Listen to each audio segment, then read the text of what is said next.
Hi, I'm Garima Agarwal.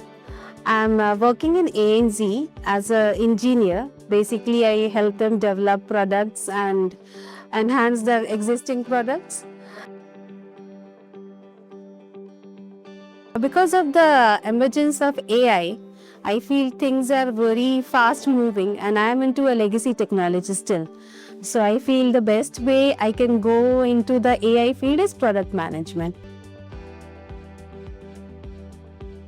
One is when I was searching for something in product management, this popped up.